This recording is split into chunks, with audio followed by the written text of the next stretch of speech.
Hello friends, welcome to WiFi study changing the way of learning. मेरा नाम है हितेश मिश्रा और स्वागत है आप सभी का इंडिया के number 1 study channel wifi study part of Unacademy पर। उम्मीद करते हैं सारे लोग अच्छे होंगे और अपने अपने घरों में होंगे, पढ़ रहे होंगे और स्वस्थ होंगे। धीरे धीरे लॉकडाउन खुलने का आसार बढ़ते जा रहा है, लेकिन आप लोग घर में रहिए और सुरक्षित रहिए। आपके सामने आकांक्षा में भी आ चुकी हैं, तो हम लोग आपके सामने आए हैं इंपॉर्टेंट इन्फॉर्मेशन लेके। और इन्फॉर्मेशन ये है कि आप लोगों को बहुत दिनों से इंतज़ार था कि सर आप लोग हम लोगों से बात नहीं करते हैं, बताते नहीं हैं कैसे क्या पढ़ना चाहिए नहीं पढ़ना चाहिए। एसएससी जो स्टाफ सिलेक्शन कमीशन है, इसके बारे में हमें बहुत सारी जानकारी है, बहुत सारी नहीं है। तो 10वीं से लेके पूरे ग्रेजुएशन तक के बीच में क्या क्या चीज़ें होती हैं, एक बार हम आकांक्षा मैम से जानना चाहेंगे कि बच्चों को बता दें मैम। सर काफ़ी सारे एग्ज़ाम्स होते हैं बच्चों के लिए। जैसे हम बात करें, अगर हम शुरुआत करें तो सीएचएसएल है, एमटीएस है। उसके अलावा अगर हम ग्रेजुएशन पे चलें तो सीजीएल है, सीपीओ है, जेई एग्ज़ाम है। तो जिन बच्चों को थोड़ा-सा डर लगता है इंग्लिश से, तो जेई का एग्ज़ाम वो लोग दे सकते हैं। उसके अलावा बाकी सब में इंग्लिश और मैथ्स थोड़ा कंपल्सरी हो जाता है, और रीज़निंग और जीके का अपना फर्स्ट ईयर में, क्योंकि कट ऑफ क्लियर होनी है, तो अपना एक इम्पोर्टेंस होती है। तो काफ़ी सारे एग्ज़ाम्स हैं बच्चों के पास। जैसे स्टेनोग्राफर बहुत अच्छा एग्ज़ाम है एक, जो दे सकते हैं बच्चे। स्टेनो है और जेई है, ये दो कह जेई रही हैं है, मैम, उसके तो अलावा मैथ्स का डर नहीं है यहाँ पे? नहीं, यहाँ पे जेई में इंग्लिश नहीं आती, स्टेनोग्राफर में तो अच्छा, आती है जेई इंग्लिश। में इंग्लिश नहीं आती, तो यहाँ पर आप जेई वाले बच्चे जो हैं, अगर इंग्लिश से डर है, वैसे आप इंजीनियर हैं तो इंग्लिश तो आना चाहिए आपको, हाँ नहीं? जी, हाँ जी। और अगर इंग्लिश नहीं आता है तो फिर आप इंजीनियरिंग जो किए थे उसमें आप डंडी मारे होंगे कहीं ना कहीं। खैर, अगर हम बात करें एसएससी का, तो आपको पता है जैसे कि 10th लेवल से ही एग्ज़ाम शुरू हो जाता है, जैसे एमटीएस है। उसके बाद 12th लेवल पे आपका सीएचएसएल है। और उसके बाद जितनी एग्ज़ाम्स हैं, जैसे जेई या स्टेनो या आपका सीजीएल या सीपीओ, जितनी भी एग्ज़ाम्स हैं वो सब आपका जो है वो किस पे है, जाके ग्रेजुएशन पे। तो इसके बारे में हम लोग चर्चा करेंगे कि हम लोग जो हैं एसएससी वाले बच्चों के लिए क्या तोहफ़ा लाए हैं, एसएससी वाले बच्चों के लिए क्या इम्पोर्टेंस हम लोग दे रहे हैं। तो सबसे पहले आपको ये बता दें कि एसएससी वाले जितने भी भाई बहन हैं, आप लोगों के लिए हम लोग यूट्यूब पर भी मेहनत करते हैं दिन रात, जितने भी फैकल्टी हैं सब के सब। साथ में हम लोग फ्री सेशन भी लाते हैं। बट जैसा कि आपको पता है कि यहाँ पर हम आपका एक चीज़ नहीं ले पाते हैं, आपका पर्सनल इंटरेक्शन नहीं हो पाता है हमसे। और दूसरी बात, आपका डाउट जो है हम नहीं ले पाते हैं। और डाउट अगर हमारे जीवन में रह गया, हमें अगर पता नहीं है कुछ भी, तो फिर वहाँ पर परेशानी ही परेशानी होगी। मान लीजिए कि आप ऐसे जा रहे हैं और यहाँ पर 4 रास्ता गया है। अब यहाँ पर आपको पता नहीं है किधर जाना है, तो आप इधर भी चले जाएंगे, इधर भी चले जाएंगे, इधर भी चले जाएंगे, तो आपका टाइम वेस्ट होगा। एक बार इधर जाके फिर यहाँ आएंगे, फिर इधर जाके फिर यहाँ आएंगे, फिर सीधा रास्ते पे जाएंगे। तो हम लोग क्या करते हैं, जो फैकल्टी, जो एडुकेटर, जो मेंटोर हैं, वो आपको हम करते क्या हैं कि आपको हम एक ही बार में सटीक रास्ता बता दें, ताकि आपका जो गोल है, जो आपका डेस्टिनेशन है, वहाँ पर आप एक बार में पहुँच पाओगे। तो ये चीज़ें आपको ध्यान में रखनी है। अब हम बात करते हैं कि अगर आपका सपना इनमें से कुछ भी बनने का है, सीजीएल, सीएचएसएल, सीपीओ या स्टेनो, एमटीएस, जेई, तो आप हमारे साथ जुड़ सकते हैं। और इसमें जो है आपके लिए फर्स्ट अटैम्प्ट में वीडियो जो है क्लियर करेंगे, मतलब हम लोग कि कैसे आपको फर्स्ट अटैम्प्ट में क्लियर करवाएंगे। तो ये सारी चीज़ें आकांक्षा मैम ने बहुत बेहतर ढंग से डिज़ाइन किया है। तो मैम क्या है ये? बिल्कुल, जैसे बात करते हैं, अगर हम लोग किसी चीज़ का टारगेट या लक्ष्य फिक्स करने की, तो बहुत ज़रूरी होता है कि अपने जीवन में एक लक्ष्य फिक्स कर लो, चाहे वो कुछ भी हो, पर्सनल हो चाहे प्रोफेशनल हो। तो अगर हम बात करते हैं जॉब की, तो सबसे पहले आपको अपने लक्ष्य में ये पता होना चाहिए कि सिलेबस क्या आएगा। मान लो सीजीएल में सिलेबस क्या आना है, या फिर सीपीओ में सिलेबस क्या आना है, या एमटीएस में कितने बच्चों को यही नहीं पता होता सर, टियर कितने होते हैं, बिल्कुल। सीजीएल में और सीएचएसएल में टियर कितने होते हैं। तो हमें यही नहीं पता है, तो सिलेबस पता होना चाहिए, स्टडी मटेरियल बहुत अच्छा होना चाहिए, तो हम आपको बताएँगे। गाइडेंस सबसे इम्पोर्टेंट होता है भई, एक मेंटर आपको बता सकता है क्या पढ़ना है, क्या छोड़ना है। सारी चीज़ें पढ़नी नहीं होती हैं, पहली बात तो ध्यान रखिएगा। प्रैक्टिस कराएँगे, टाइम मैनेजमेंट कराएँगे, स्टडी गोल मतलब हम लोग आपको क्या करेंगे, बेसिकली आपका टाइम टेबल बनवाने में आपको हेल्प करेंगे। स्टडी गोल मतलब कितनी देर कौन-सा सब्जेक्ट पढ़ना है, और रिविज़न बहुत ही ज़्यादा रिक्वायर्ड है। जैसे फाउंडेशन बैच में हम लोग ये बहुत ख्याल रखेंगे, आपको होमवर्क दिया जाए। और सबसे इम्पोर्टेंट चीज़, अगर आपको अपने ऊपर विश्वास नहीं है, तो कोई भी गोल, कोई भी लक्ष्य हासिल नहीं हो सकता है। तो अपने ऊपर विश्वास रखिए, तो मोटिवेशन का काम भी हम लोग करेंगे आपका यहाँ पे। प्रॉपर बिल्कुल। मेंटरशिप मिलने वाली है आप लोगों को। और ये बैच जो आपका 4 मई से स्टार्ट हो चुका है ऑलरेडी। और यहाँ पर जो बैच था 4 मई से, वो सबसे पहले इंग्लिश का स्टार्ट हुआ था, और इंग्लिश के बाद मैथ्स स्टार्ट हुआ, और मैथ्स के बाद जीके भी स्टार्ट हो चुका है, रीजनिंग भी स्टार्ट हो चुका है, और रीजनिंग का हम दूसरा बैच भी लेके आ रहे हैं। तो रोहित सर हमारे साथ जुड़ चुके हैं, रोहित सर बताएं, बच्चों का रिस्पांस कैसा रहा? आज पहला क्लास था आपका। सर जबरदस्त। मैं बच्चों से सर सबसे पहले मैं माफी मांगना चाहूंगा शाम के 7 बजे वाली क्लास के लिए, क्योंकि अचानक से सर हमारा नेट कनेक्टिविटी चला गया। हो जाता है कभी कभी, मौसम खराब चल रहा है बहुत। हाँ, जी वही बच्चे लिख रहे हैं कि सर आपकी क्लास बीच में बंद क्यों हो गई, अचानक से नेट चला गया, इस कारण से मैं कनेक्ट नहीं हो पाया। सर आज मैं बताऊं, इतना जबरदस्त क्लास रहा, बच्चों का रिस्पॉन्स, मतलब सर बच्चे के कॉन्सेप्ट इतने कमजोर हैं, मतलब सोच नहीं सकते हैं सर। कोई एक बच्चा था जो कह रहा सर मैं 2 साल से जुड़ा हूँ यूट्यूब से, मुझे समझ नहीं आ रहा कि मैं नोट्स कैसे बनाऊं, और आपके क्लास करते करते 3 मोटी मोटी कॉपियां भर गई हमारी, और समझ नहीं पाते क्या कर दे क्या नहीं कर।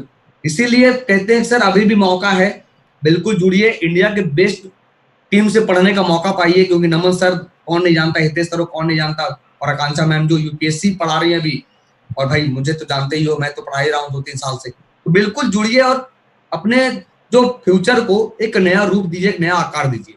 हाँ सर। बिल्कुल। तो यहाँ पर अगर हम बात करें कि बैच तो शुरू हो चुका है ऑलरेडी सारा, और इसके साथ साथ आपको यहाँ पर जो चीज़ें मिलने वाली हैं ये सब कुछ एक्सप्लेन कर देंगी मैम एक 30 सेकंड में कि मैम ये सब हम लोग क्या क्या एक्स्ट्रा देने वाले हैं। बिल्कुल सर, सारे एक तो सब्जेक्ट एक ही जगह पे मिलेंगे और सारी क्लासेस बिल्कुल बेसिक से एडवांस मिलेंगी। जैसे रोहित सर ने बताया कि बच्चों को समझ में नहीं आता क्या पढ़ना है, सारी पीडीएफ पे एनोटेशन मिलेगी, जो भी हम मीनिंग लिखते हैं या जो भी हम समझाते हैं, डायग्राम्स जैसे हितेश सर बनवाते होंगे, वो सारी चीजें मिलेंगी आपको वहाँ पे। डेली प्रैक्टिस क्वेश्चन मिलेंगे पोल के द्वारा, मतलब आपको पता चलेगा कितने क्वेश्चन आपको आते हैं, कितने क्वेश्चन नहीं आते हैं। टाइम मैनेजमेंट, 1 घंटे में 100 क्वेश्चन कैसे करने हैं, वो सब टीचर्स बहुत ख्याल रखेंगे इस चीज का। डाउट पे फोकस होगा, जैसे हितेश सर ऑलरेडी बता चुके हैं, डाउट आप यूट्यूब पे नहीं पूछ पाते, डाउट पे फोकस। और इंपॉर्टेंट चीज, previous year question paper discussion होंगे, और उसके साथ नए पैटर्न के क्वेश्चन, एक्सपेक्टेड क्वेश्चंस जो है या जो बदल के पैटर्न आया है, वो सारी चीजें डिस्कस करेंगे हम पूरे फाउंडेशन कोर्स में, हम चारों की चारों फैकल्टीज। बिल्कुल। और ये जो चीज़ें हैं ये आपको मिलेंगी कैसे, इसके लिए सबसे पहले आप हम लोगों को इनरोल कर लें। काफ़ी बच्चों का ये दिक्कत होता है कि इनरोल हम करें कैसे, बच्चे हमें जान ही नहीं पाते हैं। तो देखिए, मेरा नाम हितेश मिश्रा है और नमन अग्रवाल मैथ्स पढ़ाते हैं आपको, रोहित कुमार आपको जीएस पढ़ाते हैं, और आकांक्षा कुमार आपको इंग्लिश। मैम का आकांक्षा मैम से नहीं, आकांक्षा कुमार से खोजना। और मैम जैसे कि बोल्ड पर्सनालिटी की हैं, इसलिए उन्होंने कुमारी नहीं रखा, वो कुमार रखी हैं, ताकि बच्चों को ये फील हो कि तुम जो है अपने पर्सनालिटी से जाने जाओ। तो आकांक्षा कुमार खोजना।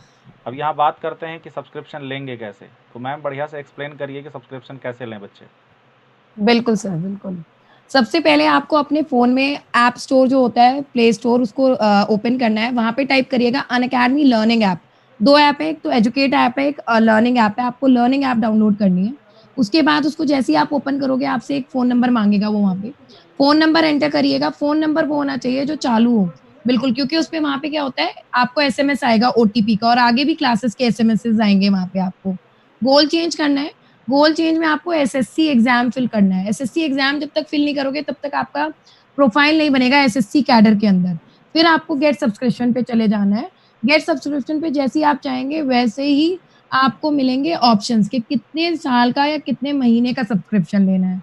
सर इसको थोड़ा-सा एक्सप्लेन करिए, बच्चों को कितने साल का एक्सपीरियंस या कितने उसका सब्सक्रिप्शन लेना चाहिए? मैं बताता हूँ, इसलिए क्योंकि सर अब एग्जाम्पल देते हैं कि 2 साल तक यूट्यूब से पढ़ रहा है वो, और समझ नहीं पा रहा है। बिल्कुल। सर मैं एज ए स्टूडेंट 6 महीने लेता हूँ, 3 महीने तो एग्जाम नहीं होना है सर, मेरा मुफ्त का पैसा चला जाएगा। बिल्कुल। पहली चीज। दूसरी चीज, मान लो आप एमटीएस पास करते हो, सीएचएसएल पास करते हो, प्री निकल जाएगा सर। डिस्क्रिप्टिव के लिए कहां जाएंगे? और डिस्क्रिप्टिव में सर मैं बताता हूं कि हमारा एक पढ़ाई हुआ स्टूडेंट सर अभी गुजरात में जॉब कर रहा है, बराबर सर व्हाट्सएप से बातचीत होती रहती है हमारी। सर ऐसे आता है, वो करंट टॉपिक से ऐसे आएगा, आप परेशान हो जाओगे। इसीलिए मैक्सिमम आप 2 साल का जुड़िए। 1,000 रुपया का तो अंतर है 5400 और 6400 में। कम से कम 2 साल का, और मिनिमम 1 साल का तो जुड़ना ही है, ताकि मेरी जो खुद की सिलेबस है जीएस, मैं कम से कम 6 से 8 महीने खींच के ले जाऊंगा। कितने डेप्थ पढ़ाएंगे, क्योंकि सर हिस्ट्री भी है, पॉलिटी भी है, ज्योग्राफी भी है, इकोनॉमिक्स भी है, साइंस एंड टेक भी है, करंट अफेयर्स भी है, स्टैटिक जीके भी है। कितना छोटा करेंगे? छोटा करेंगे तो क्लास में कहोगे सर आपने बस बुला लिया और फिर आप वही कर रहे हो। इसीलिए मैक्स टू मैक्स जुड़िए बच्चों, पैसा एक बार लगाओ, बार बार पैसा क्यों खर्च करना। सही बात बोल रहे हैं सर। और इंग्लिश में मैम कैसे एलेबोरेट करेंगे? इंग्लिश से बहुत डर लगता है एक्चुअली बच्चों को, तो ये इंग्लिश का डर कैसे ख़त्म करेंगे मैम? सर देखिए, जैसे अभी भी मैं पढ़ा रही हूँ, रिस्पॉन्स बहुत अच्छा आ रहा है। बेसिकली क्या होता है ना, देखो इंग्लिश में जितना रिवीजन करते हो आप उतना फायदा होता है। तो होमवर्क में देने की कोशिश करती हूँ, आपको ट्रिक्स बताऊंगी किससे कैसे आप वर्ड याद कर सकते हो। और जितने भी वर्ड्स मैं अपने या क्वेश्चन में अपने कोर्स में करवाने वाली हूँ, सारे प्रीवियस ईयर से हैं और एक्सपेक्टेड क्वेश्चन हैं। तो बिल्कुल बेसिक से चलेंगी सारी चीजें।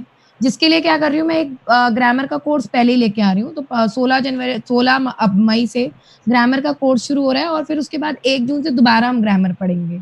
तो भई 2 चीज़ें इकट्ठे पढ़ने वाले हैं, तो रिवीजन होता रहेगा, क्योंकि हम चारों ने बैठ के इस तरीके से पूरा ये फाउंडेशन कोर्स डिज़ाइन किया है कि साल भर हम आपके साथ रहें। जैसे सर ने बोला जीके के टॉपिक पढ़ाएँगे, बट उसको लिखना कैसे है वो कौन बताएगा? मैं बताऊँगी उसको लिखना कैसे है। तो पूरे साल भर कोर्स चलेंगे, चाहे वो सीजीएल का हो, सीपीओ का हो, एमटीएस, सीएचएसएल, पूरे साल भर हम आपके साथ रहेंगे। ध्यान रखिएगा। बस कोड याद रखिएगा, चारों से अगर जुड़ना है तो एसएससी एग्जाम कोड यूज़ करना है, चारों फैकल्टीज़ के साथ जुड़ना है तो। बिल्कुल। और पेमेंट की अगर हम बात करें तो जैसा कि सर ने बताया है 2 साल के लिए जुड़िए रेफरल कोड एसएससी एग्ज़ाम लगा के। और एसएससी एग्ज़ाम जब आप लगाते हैं तो आप जब अप्लाई करेंगे तभी डिस्काउंट मिलेगा। और आप पेमेंट कैसे भी कर सकते हैं, debit card, credit card, Google पे, भीम यूपीआई। ध्यान ये रखना है कि आपको एचडीएफसी का जब अगर कार्ड है कोई तो ईएमआई भी यहाँ पर अवेलेबल हो जाएगा। एचडीएफसी के कार्ड में ईएमआई भी अवेलेबल हो जाएगा, तो आप एचडीएफसी के थ्रू ईएमआई भी ले सकते हैं। तो ये बात आप समझिए। इसके अलावा अगर हम बात करें तो पेमेंट जब आप कर दोगे तो उसके बाद सारे फैकल्टी के जाके उसमें इनरोल कर सकते हैं आप। अगर कोई क्वेरी हो तो आप टेलीग्राम पर डालिए, टीम एसएससी वॉरियर टेलीग्राम है। और देखिए बैच स्टार्ट हो चुका है, आपको जुड़ने में ज़्यादा देर नहीं करना चाहिए, क्योंकि सारे सब्जेक्ट अगर आपको पढ़ना है तो मुझे लगता है कि आपके लिए गोल्डन अपॉर्चुनिटी है। Maths, reasoning, English, GK complete चीज़ें मिल रही हैं। सारे के सारे फैकल्टी आपके लिए जी जान मेहनत लगा रहे हैं। और एक चीज़ समझ लीजिए, समय जो है कोई नहीं लौटा सकता है। मुकेश अंबानी भी नहीं, अजीज प्रेम जी भी नहीं, और कोई भी नहीं। जिनके पास अथाह पैसा है, जिनके पास सब कुछ है, हर सुख संपत्ति है, वो भी नहीं लौटा सकते। तो समय का इज्जत करें और जुड़ें आज ही हमारे साथ। और ध्यान रखें जब भी जुड़ें रेफरल कोड एसएससी एग्ज़ाम ही लगाएं। ध्यान ये रखना है आपको कि मेहनत आप करेंगे, सफलता आपका होगा और नौकरी भी आपकी ही होगी। बस हमें क्या मिलती है, हैप्पीनेस, कि बस हमने उस बच्चों को पढ़ाया था, उसकी नौकरी लग गई। और आपके पापा मम्मी और गुरु 3 ही लोग ऐसे होंगे जो चाहते हैं कि आप आगे बढ़ें। बाकी लोग तो चाहते हैं यार इसका नौकरी ना हो, ये भटकते रहे। तो 3 लोगों का बस आपको मुँह देखना है, माता पिताजी का और अपने गुरु का। बाकी जो है सभी लोग यही चाहते हैं कि आप नीचे जाओ, क्योंकि निगेटिविटी जो है, काफ़ी लोग ये बोलते होंगे आपको यार एसएससी में कहाँ निकाल पाओगे, यहाँ पे तो बहुत ज़्यादा घूसखोरी होता है, स्कैम होता है। लेकिन अगर आप में मेरिट है तो आप कुछ भी कर सकते हैं, आप कुछ भी पा सकते हैं। आपको ये ध्यान रखना है। मैं आपको ये बताऊं, थोड़ा सा मैं अभी लो फील इसलिए कर रहा हूँ कि इतना आपका लेक्चर होता है, इतना सारा क्लास हम लेते हैं कि हालत ख़राब हो जाता है। लेकिन फिर भी आपके सामने दिन रात इसलिए आ रहे हैं कि मेहनत जारी रहे और आपको नौकरी दिलवाएं। तो ज़रूर जुड़ें आप, एसएससी एग्ज़ाम लगा के आज के आज सिलेक्शन लें और मेहनत जारी रखें, नौकरी ज़रूर होगी। तो मिलते हैं फिर इसी तरह के अगले वीडियो में। एडमिशन ले लीजिए, सारा बैच शुरू हो चुका है। Bye bye, take care, love you all, thank you.